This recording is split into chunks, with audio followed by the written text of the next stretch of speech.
Today we've got an Unlimited Class Aero project.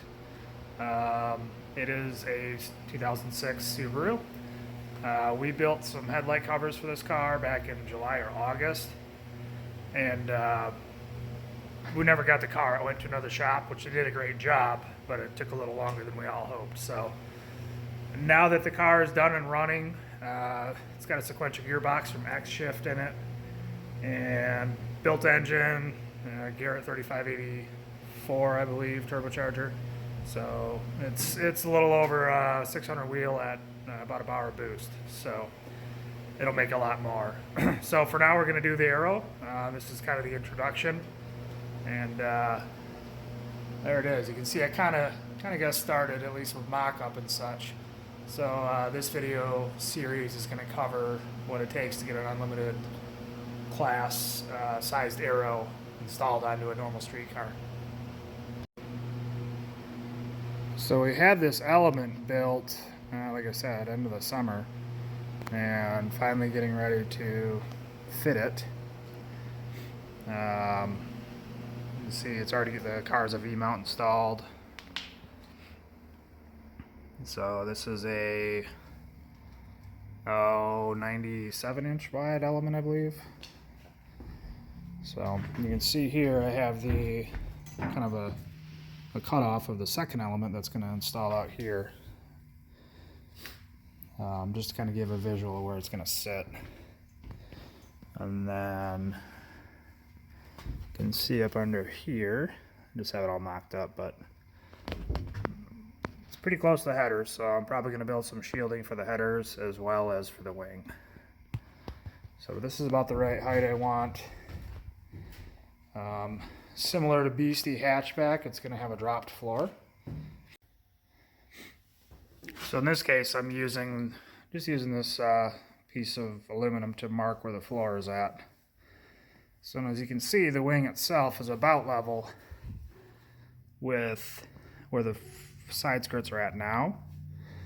Based on where the ride height is going to go, as well as full compression, I'm going to drop this floor about 3 inches. So it's actually going to be pretty much at the bottom of the lift there. So that means the wing will be pretty much above floor level, which is great because we don't want it digging into curbs and such. So one other thing I've learned, at least with Beastie hatchback, is that when you drop the floor, you can set up a pretty trick extraction system out the sides behind the rear wheel, which I need to confirm with the customer if he wants me to cut those side skirts or if I'm just going to build new ones. But it allows for almost a secondary splitter, which traps a whole ton of air on top of it, as well as allows for some good extraction out the sides.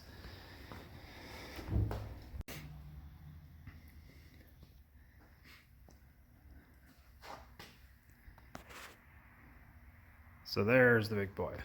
This is just mocked up right now. I wanted to confirm height, confirm material choice and all that, but it's on there enough for video. And that's the front bumper. It's going to be sweet when we cut this thing apart to clear the front wing. I'm sure all you fanboys are going to be crying about it. Rear wing, it's large. We just CFD'd this exact wing, took measurements off it because that's kind of how I've been doing them. And 125 miles an hour, the wing makes 1,150 pounds of downforce. So it's a lot.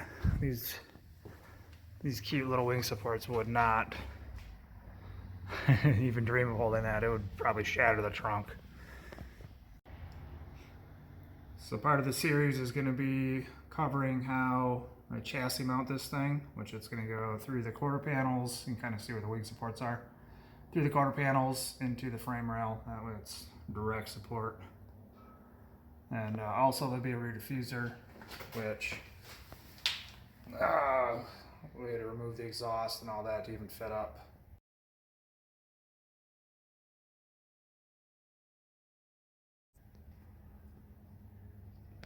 So check in as things come together.